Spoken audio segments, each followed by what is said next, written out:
Okay, good afternoon, everyone. Please get seated and let's get started with the lecture. All right, well, welcome to the real spring part of this spring semester course. I hope you're enjoying your sunny weekend. Before we go back to the topic we talked about last time, which is matrix completion, I want to go over the upcoming deadlines. So as you know, this Wednesday, you have a deadline for your final reports for your project. Here is the link that you know all too well with all the details. However, I want to emphasize what I will focus the most when I read these reports. To me, the most important part is the key idea of your project, which means what did you try to answer with your project? And if you might have gotten a feedback from me so far that I'm still not clear what exactly you are doing. And if you have received feedback like that, this should be more concrete and more clarified. I want to know what kind of methods you use to answer that specific question and how did you evaluate your methods. So these three components have to be super clear. Besides that, it has to be also clear how does your evaluation answer the question. So it can answer it positively. For example, you wanted to see whether something will improve something by introducing something, and then your evaluation shows, yes, indeed, if I do, let's say, clustering as the first step in my pipeline, indeed, I will improve a result. You might find a negative result, and that is fine. We are not here in the business of publishing these results, but it must be clear that you have had this goal, you have used this method, you evaluated, and it turns out that you didn't produce the wanted maybe benefit. And sometimes the results are unclear. That's also fine to observe, but it must be clear that there is no consistency in your results. Also, the mapping between your charts or tables or whatever you are giving me as your evaluation and your takeaways have to be clear. So if you have shown that something had happened and it's somewhere in your tables, please point me to the place where I should look to see that exact observation you're trying to make. Okay, any questions about the final report? All right, so after the final report on Monday, next Monday, you are going to submit your solid draft for your poster. Think about this as almost the final version, or in your mind, final version, and I will just give you little tweaks that you can adjust in one day.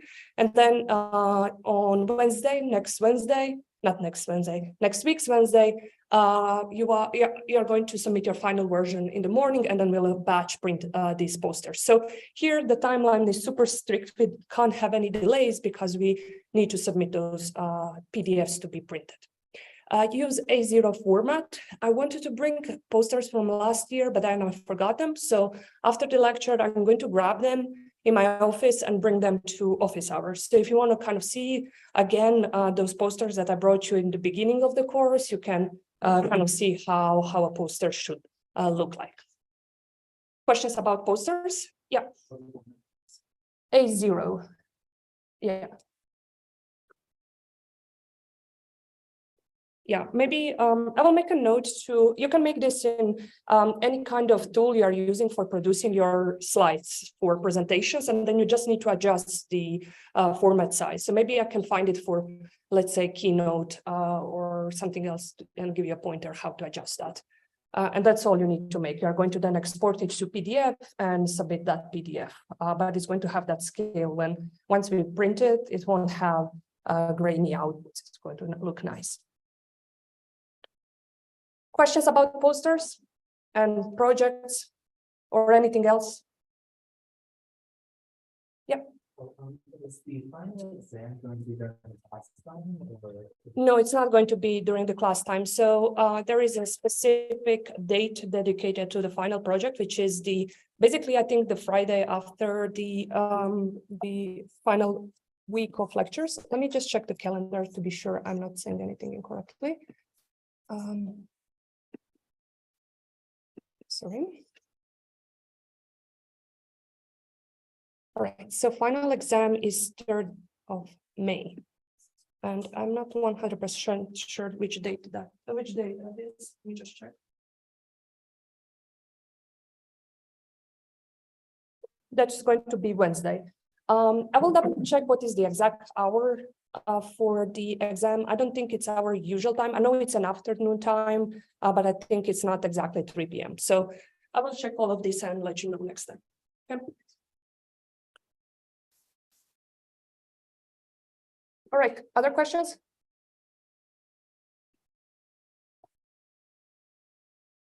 Okay, let's then go back to our topic from the last time. So we started to talk about the problem of metrics completion. And if you remember, we said, okay, we are going to have some data. We are going to have, let's say, n rows and d columns. Rows could correspond to, let's say, Netflix movies, and the columns can correspond to users. And then each value in this, let's say, matrix that represents this data can be a rating that the person, this user, has given to the movie. However, we said that the problem is that in this situation, we will have many ratings missing. Simply, people don't rate movies that often, so we will have some observations of ratings, but not all of them. And what we are trying to do is to find the way to complete those missing values, which can be a way to predict what would be the rating this person would actually give to this movie if they had seen it and rated it. And then this can be used as a way to recommend a movie to a person. If we find out, if we predict the missing value to have very high score, meaning very high rating, then we can hypothesize that, okay, this person would give this movie high rating, they would like to see it, so let's recommend this movie to this person. And this is the exact setup of what's called the Netflix Prize, where Netflix for a while before 2010 had given a substantial amount of money every year for people to complete in this challenge. And then the team who got the best result had won the prize. And then I think in 2010, they stopped it because there was some kind of potential lawsuit in the making because there was some privacy issues. Anyway, that's the digression. One way we said we could approach this is that we have some kind of averaging of either known ratings for a specific movie, or maybe whatever that person has usually given to this to other movies, or we can maybe average these averages. So let me just write down what I just said. Let's have a matrix P to be some matrix with missing values. I'm going to use X to denote missing value. So we have 3, 4, X, 8. And these are ratings on a scale from 1 to 10. Then we have 1, X, 5, X, X4. I'm going to zoom this a little bit. X9, 9, 7, 1, X. 2, X, and X. All right, so let's say we want to predict the missing value, all the missing values, but let's focus for a moment on this one. We could, as a solution, say that, well, we are going to take the average of ratings that this user has given. So each column is a user, so user number 1, user number 2, user number 3, and user number 4. Rows are movies, movie number 1, all the way to movie number 5. Okay, so we could take these values that this user's ratings that the user has given before, 5 and 1, and take the average of them and say, well, this is going to be 3. Other option is to take the average score of the column, of the row, which would be 4 and 9, which is 13 divided by 2 is 6.5. So we already see that we get very different values. The reason why this is why we said this is not a great solution is that these average ratings do not capture any kind of what we deem to be important factors of users' preferences, such as, okay, I like, for example, I don't know, maybe dramas, but I absolutely hate horror movies. So if this movie was a horror movie, just knowing that fact that it's a horror movie can already indicate that this value that is missing here should be low. So we need something better. And last time we said, okay, instead of doing this averaging, which is suboptimal, we are going to try to find some of these latent factors, which is very vague. Yeah. The value wasn't divided by 4, which is the number of all of the comments of the user. Because we have 2 observed values and we are taking the average of observed values. So if we had divided this number by 4, we are then assuming that the ratings of other ones are 0, which is too harsh, and all of our ratings, predicted ratings, would be way underestimated. So we are just taking basically the notion of what is the average score of this movie and what is the average rating this user is given. And that can be calculated by taking the observed values and dividing them by the number of observed values. All right, so I was saying, instead of taking this averaging, which doesn't really capture these factors that are really indicative of what a good rating of a person will be, we should try to find these latent factors, which is a little bit vague here, but these latent factors should correspond to something that we typically associate with users' preferences, such as either movie genre or time of release. And low rank comes here into the play because we are saying, okay, there are just a few factors that can represent this data. And we have seen previously from dimensionality reduction from PCA that these dimensionality techniques are giving us exactly those kinds of stuff, these important directions, which is not exactly interpretable what that direction then is, but it does have some of the more important stuff in the data. So that's the goal. Goal is to find a low rank structure of P that captures latent factors. And we're going to need to introduce a few things over here to go about this and to set up this in a low rank approximation setup. So first thing we are going to introduce are the masks that we are going to apply to this matrix. And these masks are, again, matrices of the same size as this matrix P, and they have only zeros and ones. And one of them, we are going to call it, let's call it P. Oh, this is too bad. Let me fix it. Let's call it P omega. Is going to have ones where we have observed values and zeros otherwise. So maybe you can tell me row-wise what would be the values. We are going to start with 1, then the next one is 1, okay, then 0, 1, then in the second row.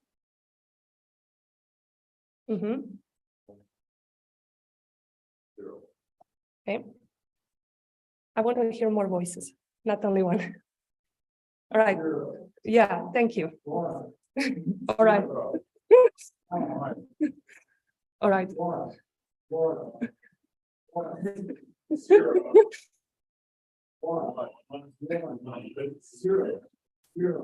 Wonderful. This is recorded on YouTube. I think we should just cut the video and release this part. All right, so this is a mask over the observed values, and then the opposite is to have masks for the values that are not observed. So we would have, I will just read it, complement of P omega, which would be 0, 0, 1, 0, 0, 1, 0, 1, 0, excuse me, 1, 0, 1, 0, 0, 0, 0, 1, 0, 0, 1, 1. Okay, and that would be what I'll call later P omega, and then we'll use this little sign for orthogonal. Just say it's kind of complement of the P omega. Okay. So we need these two things. We have defined P omega and P omega orthogonal. As always, you will have what I write here nicely written in the next slide. So I won't repeat what these things are. And our goal is to find a low structure, P star, that is minimizing the following function. We are finding a matrix X of the same size as our original data. So our original data was in n times D as our mask matrices. And we want our norm between P, original data, and X, where we have observed values to be minimal. So basically we are looking what is the difference between P and X on the positions where we have these observed values, which we had denoted with P omega. And we are taking the norm of that, maybe Frobenius norm. We are going to square it, and we are going to have 1/2 for the same optimizations reasons we always have when you take derivative, 2 falls down and cancels with 1/2. So this part is about, okay, find me a low rank representation of P such that where I have observed values in P, I don't change those too much. So same positions in X are going to have very similar values. So you don't change the ratings, basically. And then you are also going to want to minimize the rank of your structure. Now here, I'm going to write, let me just think about something. Okay, I'm going to write something, then I'm going to delete it or cross it, which I know you hate, but I will use this periodically. So we are trying to minimize also the rank of our matrix X, because we are trying to find only a few latent factors to have this low rank structure, right? However, this optimization problem is hard. It's actually NP hard. We have a minimization of rank is not nicely optimizable function. Rank is the number of independent columns of rows in the matrix, and that's not a clear convex function we can just attack with our techniques we have seen before. So instead of directly minimizing rank, sorry, can you be a little bit more quiet? Thanks. So instead of minimizing rank, which is not nice to optimize, we are going to optimize the nucleus norm of X, which is denoted by our standard norm, and then we have this little star here. And we are going to have let's change it to alpha just to not confuse it with eigenvalues. We're going to have alpha times nucleus norm.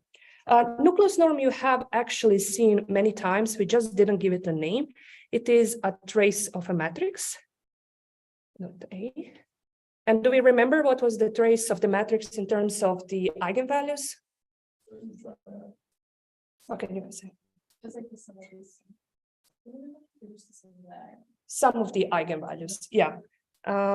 Which we know that eigenvalues and singular values have a connection. So actually taking a trace of A times A star would be, here X times X star would be if we would use singular values, but we have eigenvalues here. Oh, that's too thick. Eigenvalues. So reasonable question you might ask me, okay, we wanted to minimize the rank, but now we turn this into minimization of nucleus norm. Why? And the reason is because the rank of our matrix X is going to be smaller than its nucleus norm. I won't go into why this holds. It holds, just take it as a fact, which means that if we are minimizing the nucleus norm, we are effectively going to minimize the rank as well, because the nucleus norm is the upper bound on the rank. Does this make sense? Yeah. Okay, and nucleus norm, this equation here, this is nicely optimizable. This is a convex function, so we can use our techniques for convex optimization to attack this problem. Unlike before, where we had this rank of X, which would then turn our whole optimization problem into something that is NP hard. All right, so let's now put this into an algorithm. We are trying to find a solution to this. And let's see how we are going to go about this. So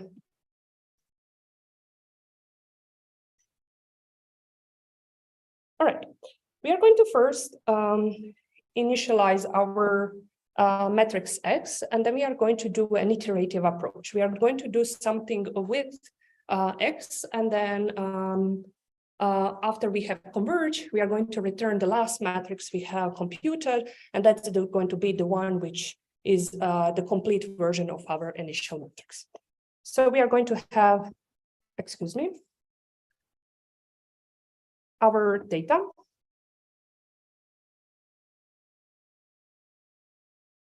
And we are going to have those masks, P omega and P omega orthogonal, also elements of n times d. We remember what those matrices were, right? Okay, so P omega had ones if we had observed value and 0 otherwise, and P omega orthogonal was opposite of that. All right, and we are going to initialize our matrix X, and then we are going to constantly do something with it to get a final complete matrix in the end. And we are going to actually initialize it with those silly approach we had suggested that we shouldn't do. So we're going to have P ij if ij, and now I'm going to write here if it's not none. So basically, if you would have a matrix with missing values, there is a question of what you would put in the place of those missing values. In the example, when I was showing, I was putting X.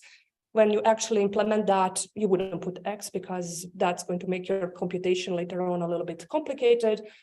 So in the standard libraries such as NumPy, we have it is nice if you have nones as missing values, and then you have nice operations that can ignore nones when you, for example, want to average something. So you're going to put in our matrix P in positions where you don't have actual rating none. All right, and then we are going to do the averaging of column and the row if we don't have a rating. And we are going to ignore all the nones in the process. And I'm actually going to write a NumPy function here, which is non-mean. This just says take the mean of the, let's say, column, but ignore nones in the process. So you don't need to implement this actually yourself. You can just use it. And here I'm going to write a Pythonic way of writing the, this is jth column, right? Okay, and we are going to also do the same with the corresponding row. We are going to take non-mean of P, I, and then semicolon here. And this is our ith row. Okay, so this is just the way we initialize our matrix X. We are now going to do that iterative approach I was saying. We are going to repeat the following steps. We are going to compute the SV decomposition of our matrix X in this example. But then we are going to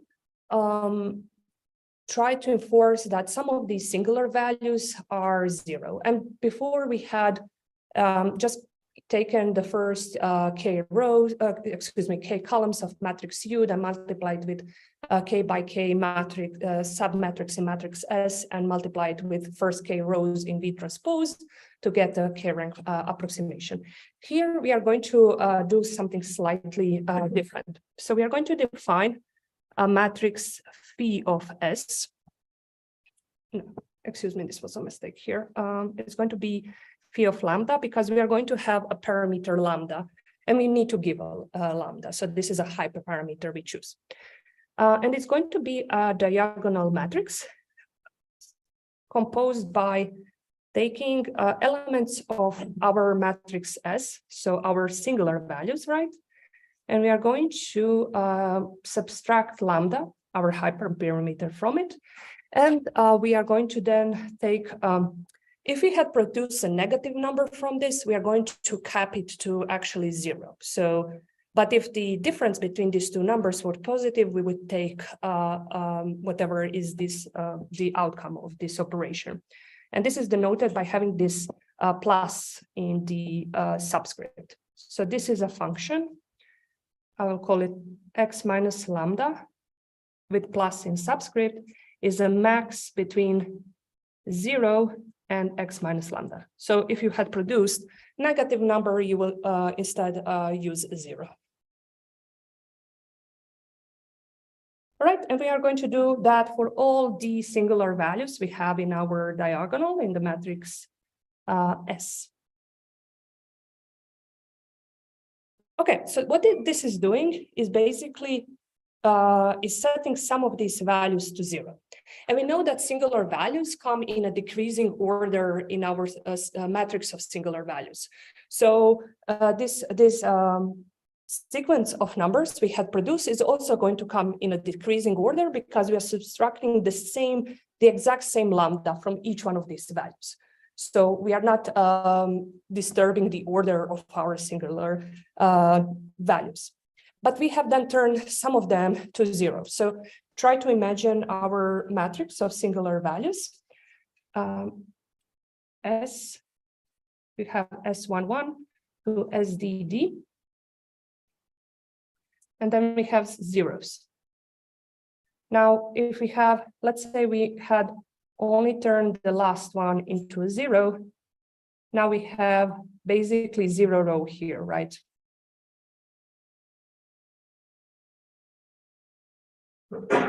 And we might have multiple of them. And this is very similar to our PageRank best rank K approximation, where we were taking first K singular values. The only difference is that we are going to repeat this process. So it kind of, the effect of repeating this process is that we are dynamically choosing what that K is, because you might delete only one singular value here, and next time we do it, you might delete 2 of them. Now, it's kind of changing the K in every one of these iterations. All right, so now that we have removed one of the singular values, we are just going to do the product of our matrices U, phi of lambda, and VT. But because here we have now, let's say, 0 vectors, we are effectively also removing the vectors in matrices U and V transpose. So if just by the way the matrix multiplication works and having 0 row in one of them, you had effectively also ignored certain columns in U and certain rows in V transpose. Same way we have done it when we were doing best rank K approximation. Yeah. Is it not possible for this to result in a negative value, or do we just take the maximum of 0? Yeah, so we are taking the max between our difference and 0, exactly because we don't want to have negative singular values. And we want to have that effect of introducing zeros as singular values and therefore reducing the rank, because the rank is directly associated with the number of eigenvalues we have, right? All right, so now we have produced X head, but we don't stop here. So this X head is basically our representation of let me start a little. In elements of X hat are those missing values, but remember that we had observed some values. So why don't just use them for in the places we know that are rated, and then use elements in X hat where we had missing values in P. And that's exactly what we are going to do. So our final X is going to be produced by taking the values in P that we know exist. And for that, we are going to use that mask, P omega, element-wise product with P. So remember, P omega was having zeros everywhere where we had missing values and ones where we had observed values. So when we do element-wise products between the matrix, between our mask matrix and our original matrix, we are going to zero out all the missing values, but we are going to have all the observed values intact. And on the other hand, we want to use for our missing values new values that are in X hat. So we are going to take the complement of this mask P omega and multiply it element-wise with X hat. And we are going to do this until there is some sense of convergence and return the final X. As before, when we had any kind of iterative algorithm, you have two routes here. You know what is a good number of steps here. Typically, I would say, I think around 50 would be enough for something like this. And then you can just do a for loop where you go from 1 to 50 and repeat this, or you can have some kind of error. But here it's not really clear what you would compare to because you don't really have anything for your missing values. So typically we would have some kind of representation and we would take something else and then say norm of this difference should be smaller than epsilon. But maybe you could, as in some of the algorithms, take your X in the previous iteration and your X in the current iteration. And if you didn't change anything too much, you kind of saturated with your approach. And you can say, okay, I won't do anything else because I'm wasting computations and maybe entering a regime of diminishing returns. Yes, please. This doesn't work like it's streamed down. Or Like it's streamed down. So like you have to have a full matrix in order to do solid. Right? Yeah. And you can't have like I guess. I mean, by full matrix, sorry, can you specify that? For example, like the dimensionality reduction, like you stream data, it doesn't like have to be like things all on this one. You need like the matrix like filled in, so to speak, and then you do it, correct? That's right. And that's why we had this initial step where we artificially had filled in the missing values, where in the positions where we didn't have value, we had put this average initially. I mean, like, is this like the only way to matrix?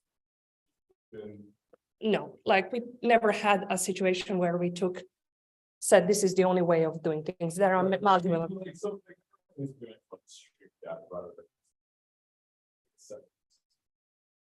I don't really get what you mean by submetrics here, and what do you mean by not having full metrics? Because we have all the values. We are not having anything different from when we had SVD before. Like, what if like there's like continuous idea before constantly changing? That's a different situation. That's not the problem of not having the complete data, right? That's just the data is dynamic, and there we would use some of those metric sketching approaches, but that's a separate problem than what we are dealing with right now. So let's not maybe digress into that. But if you are interested in, I want to do something like this, but my data comes dynamically, metric sketching approaches are what you need to look into. All right, so going back to the algorithm at hand, this is it. So we had our incomplete values, we put some dummy values for at the position where we don't have the ratings. And then we did the SVD decomposition, we had in every iteration put some of the singular values potentially into 0. In this way, we had reduced the rank and the nucleus norm of the matrix X, because the nucleus norm is defined by the number of the sum of eigenvalues. And then in the end, we have kept those observed values intact and used the new ones in the place where we had missing values. And that's all. This kind of algorithm is this exact version I couldn't find Python implementation for, and I don't know the exact reference for this algorithm. This is what is presented in the M4D book that we are following by Jeff. However, there is this nice repository, GitHub repository with different matrix completion algorithm. There are 4 of them together with the citations to the corresponding papers. And some of them look very, very similar to this one, with just a small changes that maybe seem like they're kind of different, but I think there is a kind of seemingly very clear connection, because they are also optimizing this same equation over here. Is just that the code calls a lot of abstract functions, so I don't know exactly what they use to minimize it, whether they have used this approach we have seen in this algorithm or something slightly different. But if you do need some kind of matrix, low-rank matrix completion approaches, I think this is a good place to start. Although this algorithm itself is very also simple to implement, so you can do that yourself as well. And then low-rank matrix completion are just one kinds of algorithms to attack matrix completion. There are different kinds as well, where you don't even try to find the low rank approximation, but something else. So just have that in mind. It's one of these typical situations in this course where there are many ways to attack the problem, and we show you just one of them or maybe a few more. But we are going to stop here with the matrix completion and move to another topic. So I want to stop and see whether there are any questions about matrix completion.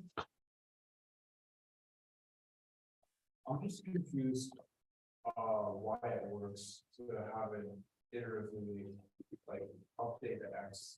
Like I just don't know how conceptually it would work. Yeah, I mean, how it conceptually works, I hope it's clear that it's just we are kind of trying to find, your goal is to find matrix X, which at observed positions have the exact same ratings as your original matrix with values. And you are doing that by setting, I'll go back to my writing. So P omega outer product with P. This is ensuring that this difference between P and X at observed positions is minimal. It's going to actually be 0, right? Because we are using those exact values. And then you are trying to also minimize the nucleus norm, which is defined by the sum of eigen values. And with this step over here, you are putting some of the eigenvalues to zeros. So their sum is also going to be smaller. And this connection is also true. There is not one-to-one connection between rank and the nucleus norm. It's not like you can rearrange equations and get that one is sometimes similar to other, like we had with singular values and eigenvalues. But we do have this property that the rank is going to be smaller than the nucleus norm. I get the idea of minimizing Nucleus, yeah. Nucleus norm, but in the first term of the optimization, it's not just always going to be 0, because it will match perfectly the existing values. So I'm just struggling to connect, like, so you want the low rank approximation, but you also want to fill in the missing values. But how do you optimize for that? So you said that the singular values will not be 0.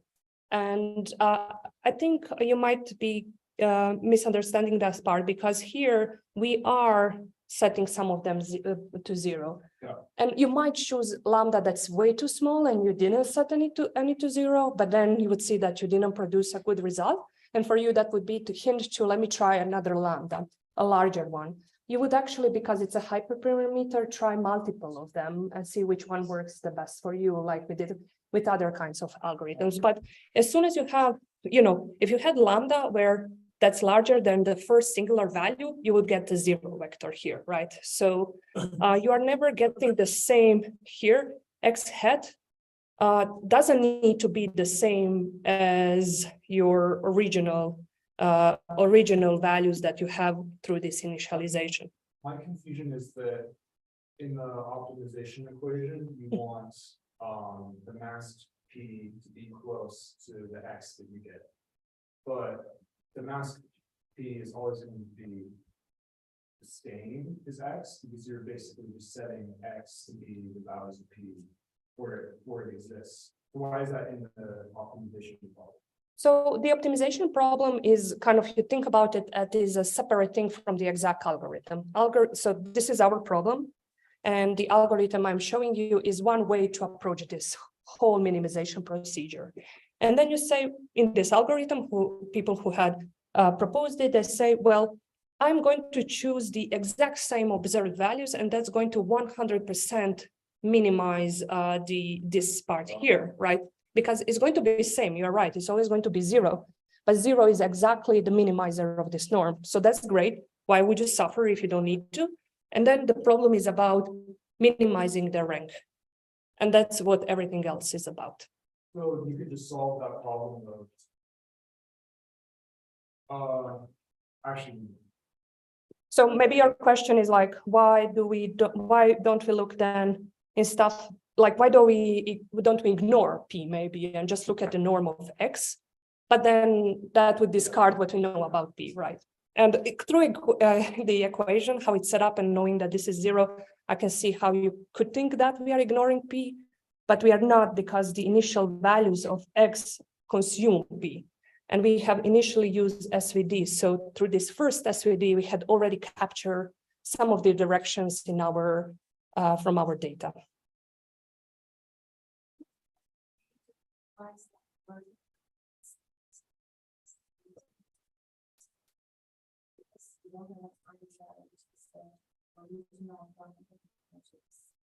I mean,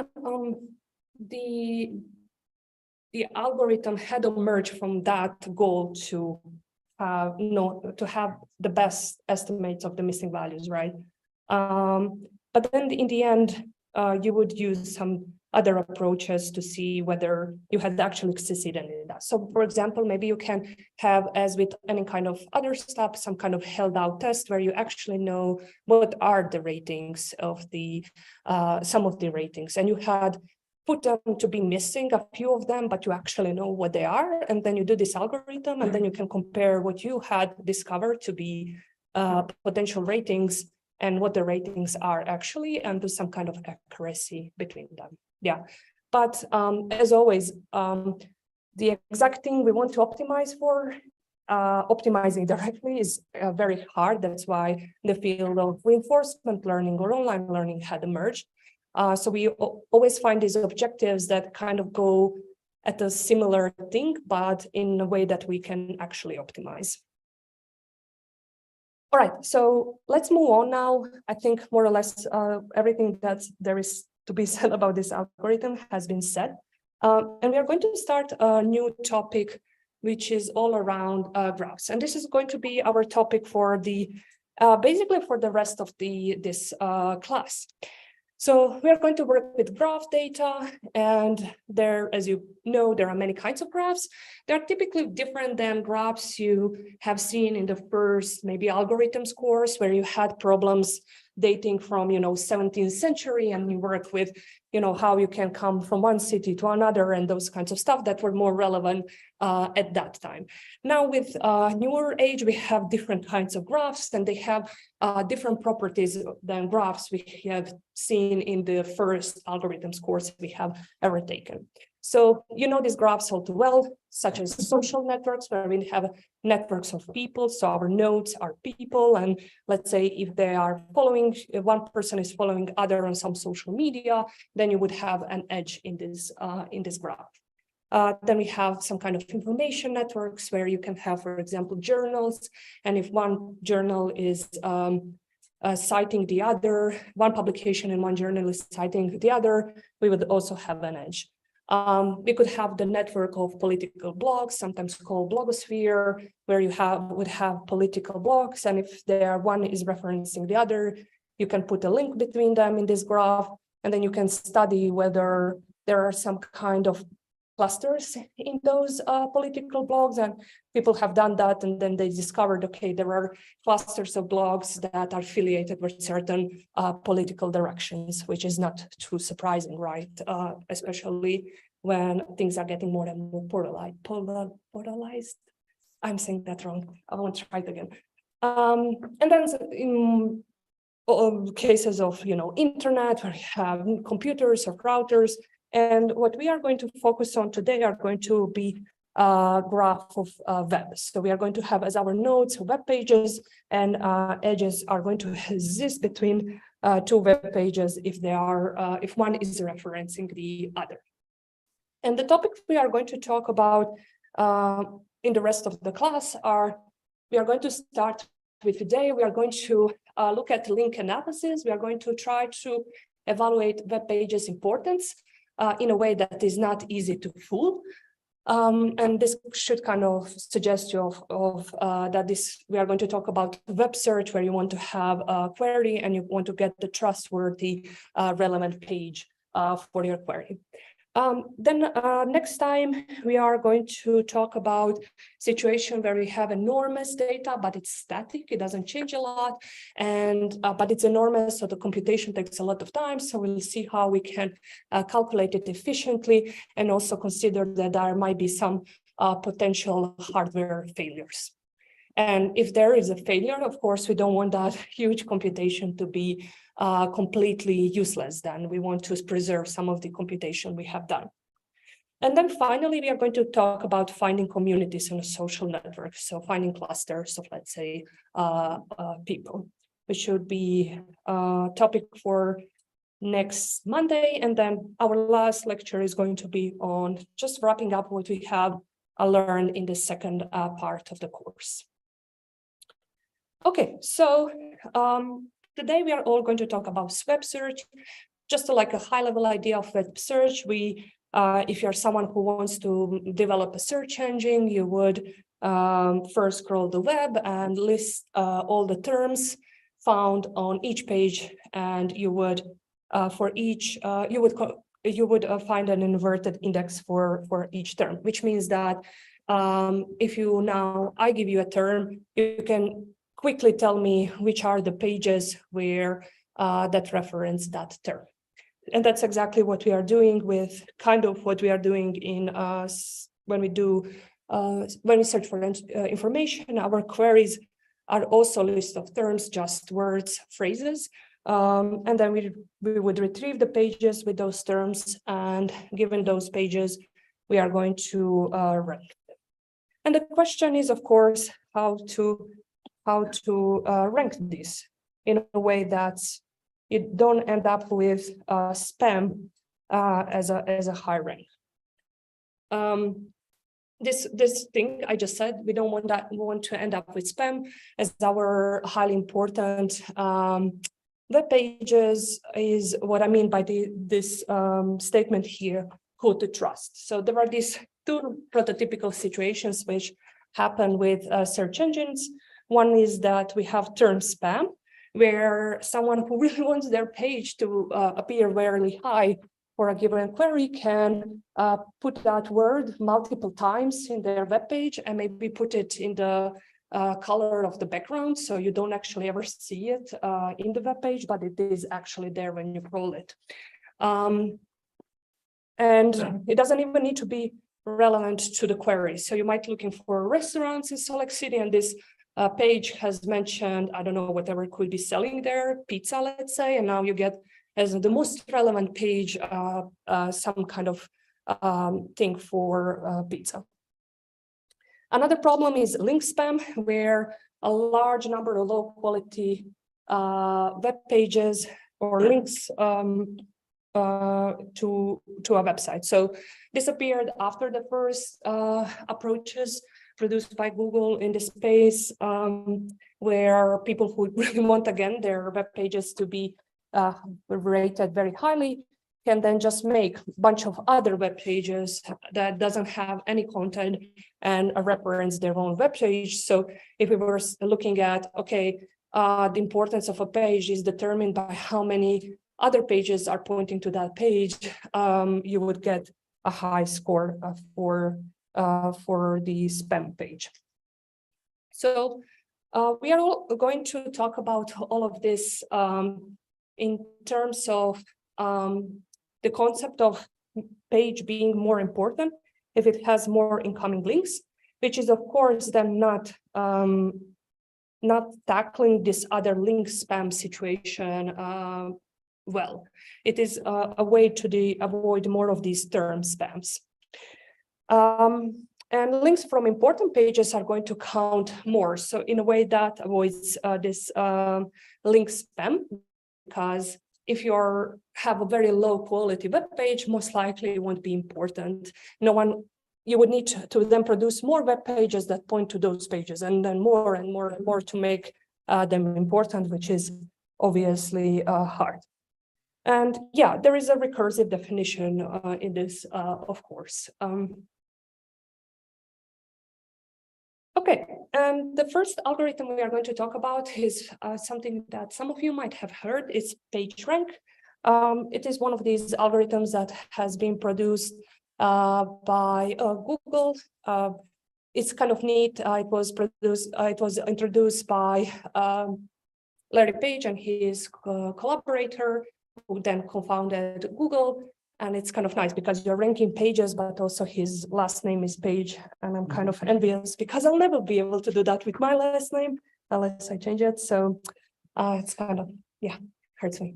All right, so we are going to talk about PageRank, and then there are all these other extensions that came after PageRank that more aggressively tackle this issue of term and link spam. We are not going to talk about them, but in the book Mining Massive Data Sets, you have information about all of them as well if you want to read them. And the book is very easily readable, so I definitely recommend doing that if you have interest and time to do it. All right, but let's turn to PageRank. So PageRank is an algorithm, almost just like a function that assigns a real number to each web page in our set of documents that are hyperlinked. And this real number that we are assigning to each web page is basically the importance of this web page. So, for example, here we have this very big importance scores for the page B, and it is important. Maybe you can tell me why do you deem this one is important? What could make B important just looking from this structure? Yeah, exactly. And not any kinds of connections. A lot of papers are not papers, but web pages are referencing B. So if all of them were somewhat important or not spam, this would be a very good indicator that this page is important. How about C? What do you think? Why is C important? And B is how? Yeah, exactly. So the fact that a very important web page is referencing you, is linking to your web page, gives credit to your web page. This is why C here is highly important. And then here we have very low scored web pages. What do we think is wrong with them? Why are they scored so lowly? Sorry, I don't hear. Exactly, not even one page is referencing any of these. So these are probably one of those where you just, maybe they are new, maybe you just made a new page and no one is linking your page, but most likely even you, if you had, made a new page, you will link it on Twitter or somewhere. So these are probably some kind of spam pages that someone had produced just to make their own page more important through this importance that's achieved through having more pages pointing at you. Okay, so these kinds of stuff are going to be captured in PageRank. So let's work toward defining and mathematically defining PageRank. I said it's a function that scores each one of the web pages. So let's see how we can go about actually getting that score for each one of the web pages. So we have maybe multiple time already said that each link's vote is proportional to the importance of the page. So if page J has importance RJ, has n outlets, each links will get RJ votes. So we can imagine here situation. We have a node J. And let's say that J has n equals 3 outlinks. So we have here, let's say I1, I2, I3. These are the pages that J is linking to. So we would write this kind of edge, directed edge. And if J had importance Rj, then each one of these will get 3 times that importance. So each one of these links get Rj over 3 importance because Rj had linked them. All right, so this gives us a way to also define what is then the importance of a node.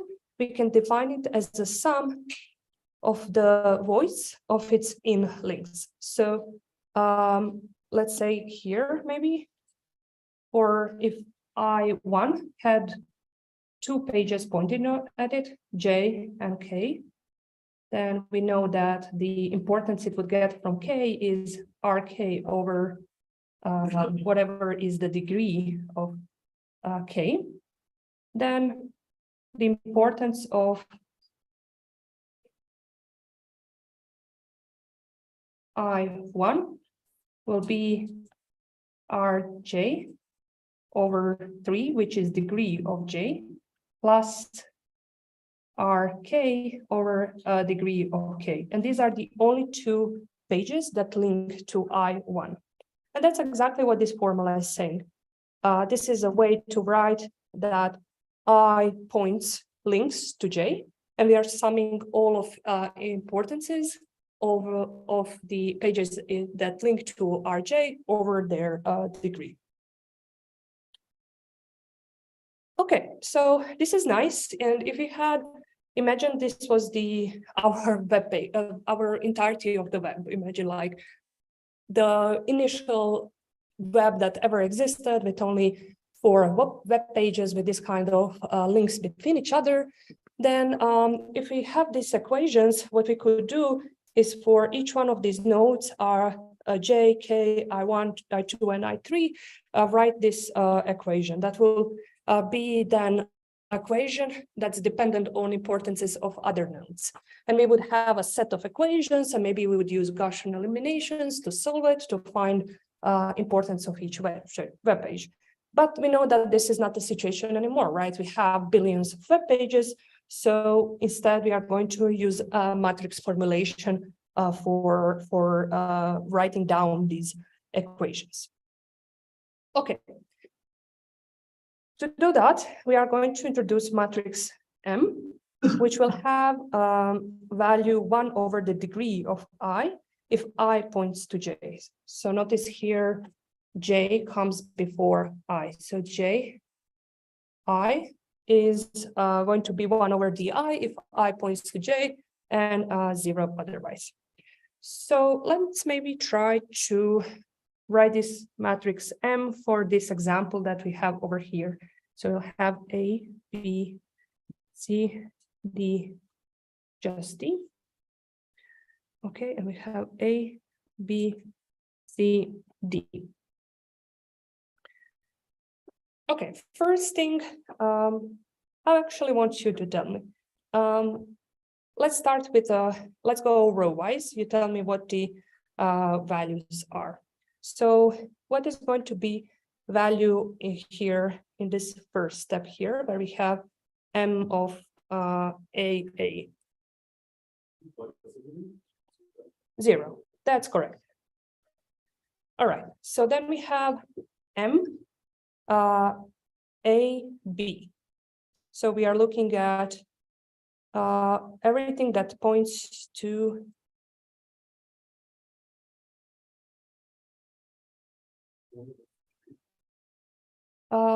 Okay, sorry. All right, so A, B. So how many links does B have? 2. Yeah, so here we'll have how much? 1/2, right? Then we have C.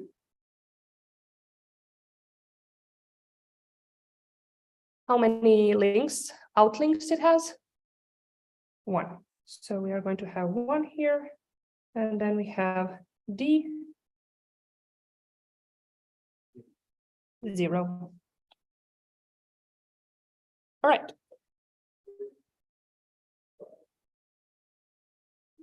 Oh. No, we have something. Okay. So sorry, this was correct. So why 0? Who said 0? Yeah. Can you say why? Because A has the output B. Yeah. So there is no connection between from D to A. Yeah. Oh. Yeah. Maybe we should change this to zeros and ones. Not zeros and ones. To like A. Let's be 1, 2, 3, and 4. Because I think it's a little bit confusing that to think about J and I as letters. 1, 2, 3, 4. 2, 3, 4. So this value over here, that's M1, 1, 4, right? Which means we are looking at 1/D4. If there is a link between 4 to 1 and 0 otherwise. And because D doesn't point to A, we have a 0 over here. That clear? All right. So let me write down all the other values quickly. So we'll have 1/3 here, 1/3, 1/3, 0, 0, 1/2, all zeros, and 1/2, 1/2, and 0. One property I want you to immediately see here is that each one of this column is going to sum to 1.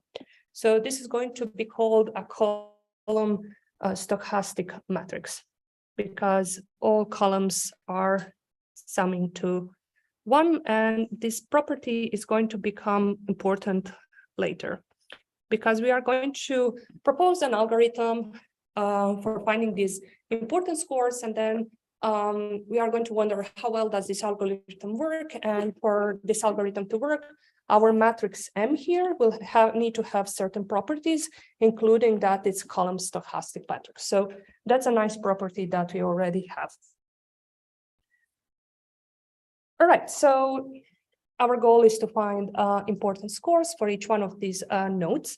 And we have now previously find that this is what we deem to be the important scores of the node. We have defined it as the sum of votes on its index. And we don't want to use this kind of cumbersome way of writing this. We want to turn all of this into matrix form. So we are going to define R, which is going to be vector of all the important scores of each one of the web pages. And let's say we have N of them. And we are going to call this rank vector.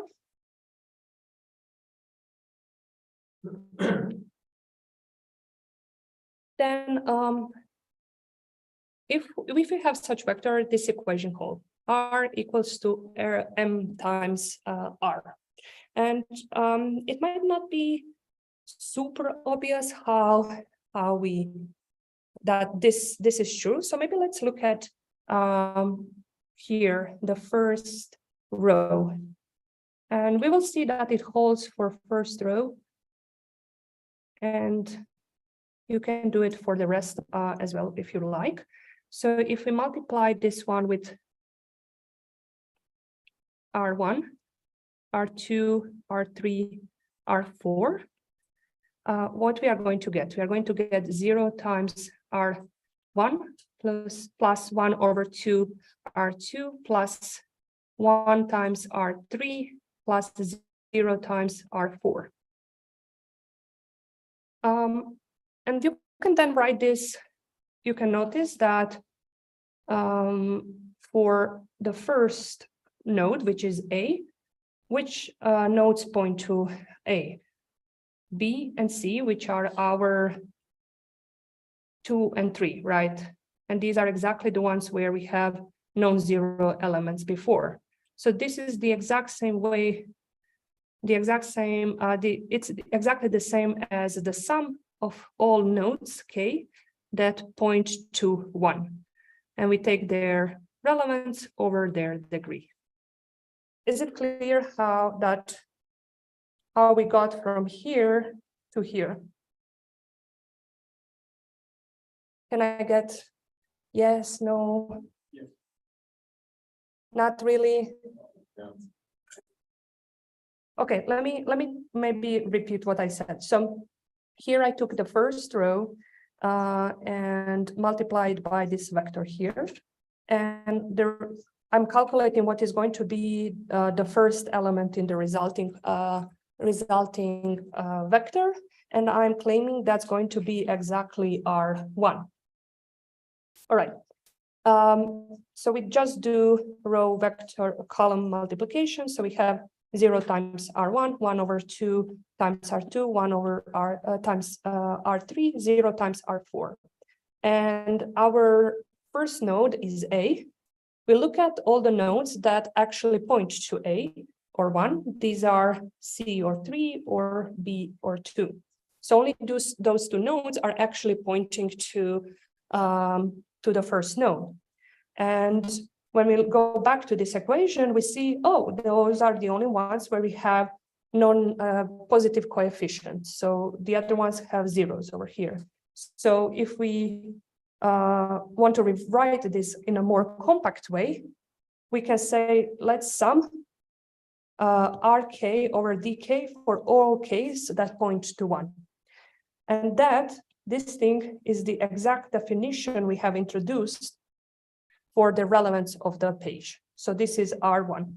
And if we would do this for the second row times this column, we would get R2. And if we would do third row times the column rank vector, we will get R3 and same for R4. So this is just a little illustration to see that R equals to M times R. Now, let me rewrite that. R equals to M times R. What does this remind you of? Oh, I do something back through, I don't know. Okay, you are correct, but let's just clarify. So when we have equation like this is called eigenproblem. When this holds, and then R are going to be our eigen vectors. Okay, so we are going to write this here, eigenvector formulation. And what is the eigenvalue in this case?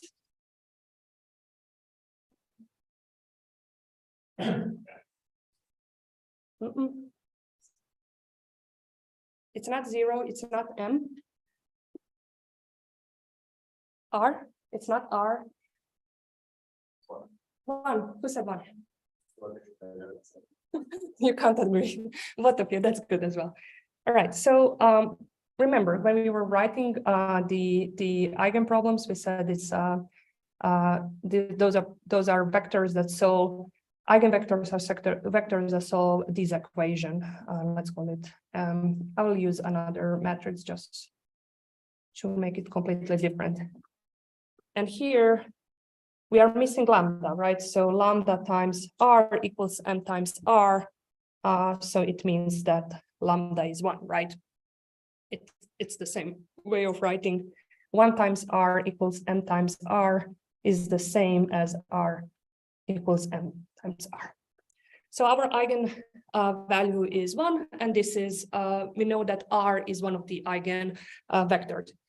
It can be shown, I won't show you that, that's actually the largest, that is the eigenvector that's corresponding to largest eigenvalue. So 1 is the largest eigenvalue. It comes from the fact that our matrix has column vectors that sum to 1, and also our vector importances will be forced to have a sum of values that are 1. So it comes from these properties that everything we are multiplying in a column is sum to 1. Okay, so what just happened? We have found that remember, we were looking for R is our rank vector. In each element of R is a relevance score, important scores for a page. So if we say that, all right, R is an eigenvector, the principal eigenvector of M, and R is exactly what we need, then the solution to our problem of finding importance score for each one of our pages boils down to solving this finding this eigenvector. So we have now, maybe surprise you, but we have actually found what we need. And the way we can actually compute this, or the way it was proposed to compute the eigenvector, is not through what you might expect, such as SVD. Instead, we are going to use something that's called power iteration method, where we are going to initialize our R with something, and then we are going to iteratively find what would be the principal vector of M. So we are going to start with uniform distribution over our web pages. So every single one of the page we have on the web will get exactly the same score. So if we had 10 web pages, each one of them will get the score of 1/10. And then we're going to repeat the following. We are just going to multiply our matrix M with our current rank vector. And that's we are going to get the product of that matrix vector multiplication. And at some point, we are going to see that we are not changing the rank vector anymore. And we'll say, again, the same argument we have applied before. I'm not changing anymore, so I'm kind of wasting computation. I'm entering the situation of diminishing returns. I'm going to stop and return our current relevance rank vector. Now, I think obvious question is why this? Why does this work? And there is an answer, which is a good thing. But the answer is not simple and requires a little bit more of math, which we will go through because it's important. But basically what we are going to connect all of this to is the theory of Markov processes. We're not going to go in details of like deep details of it. We are just going to show the most important results that are relevant to showing why something like this will work. And we are going to see that this works because there is a nice theorem that tells us, well, if you have a matrix like this one, M here, that you are multiplying with this vector that has nice properties, then this is going to converge to something that's reasonable. And that thing that we converge to is actually what we want. So a lot of very vague words I just said. I just wanted to kind of put you in the mindset of what we are going to look at now. So we are trying to set up the math framework to see why this power iteration method for finding our largest eigenvector of M is going to converge and why this is something we want. And for this, we are going to imagine that there is a random web server and that this person is on some page I at some point of time t. And in the next step, this person will follow some outlink from this page, and it will end up on another page uniformly at random. I think we all did this when we searched on Wikipedia and then ended up in a rabbit hole that we were not expecting. So I would say this is pretty realistic. And at some point, after we have, click on one of these outlinks that are linked on I, we will end up on some page J, and we are going to repeat this process iteratively. Thing we are going to introduce here is the probability T. That's oops, this looks very ugly. P of T is going to be a vector whose ith column, ith coordinate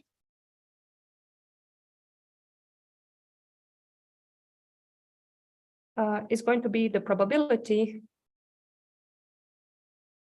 that the surfer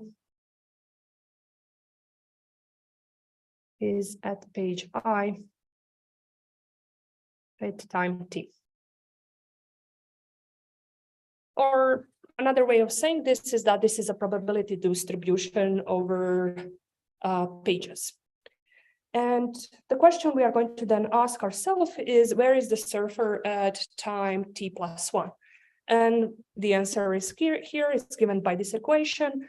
If we think about some situation like we have a node J, and then we have I1, I2, and I3.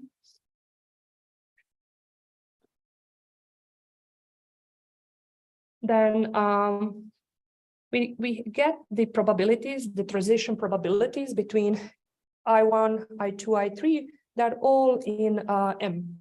And if we have the probability that we are in I1 being something, then the probability that we are going to now end up in J from I1 is exactly given by those products that we get from the transition matrix M. So this equation will hold. All right, now suppose that a random walk, the random walk we are doing reaches a state. So we are, after many steps of T, we are going to end up at PT. This will be called, in the theory of Markov processes, a stationary distribution. When you have equation like this, M probability equals some matrix times, oops, excuse me, that was wrong. M times, let's call it P equals P. So no matter what you multiply this matrix, this vector P with, you're going to end up in the same vector.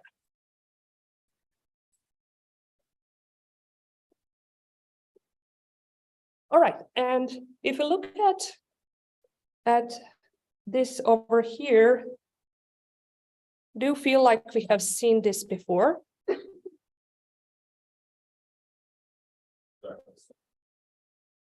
Like R and eigenvectors. I mean, they're all kinds of now the same, right? But M times P equals P is very alike M times R equals R. And remember, our R's were the importance scores. So these probabilities that you are going to end up in these states correspond to those importance scores we were trying to calculate before. So basically, the way to think about that rank vector we have talked about before, from this perspective of random walks, is that R is the stationary distribution of the random walk.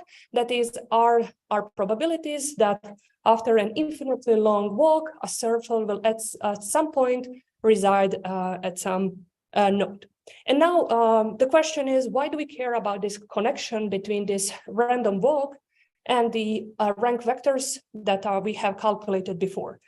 And the reason is that from this Markov processes have been studied in math really well. So we have these nice results that can then tell us about whether our power iteration method for calculating R, for calculating our PageRank scores, is going to converge, and what is going to converge to. And this result from graphs tell us that, well, if our graph satisfies certain conditions, and we are going to get into what those conditions are next time, then the stationary distribution is unique and will eventually be reached no matter what the initial probability distribution is. And specifically, it also says that you can use the power iteration method to come to this stationary distribution. So next time, we are going to, our graph here is referring to our transition matrix M, because that's how we are representing our graph. And we are going to next time see that indeed our matrix M satisfies this nice condition, but we are going to see what kind of traps we might fall in and how we are going to fix those traps or overcome them such that we have these nice conditions. And then that will tell us that our power iteration method with that little tweak of the power iteration method is actually giving us a rank vector that is unique and really satisfies what we want. But we will do that next time because we are out of time. Right, thank you all.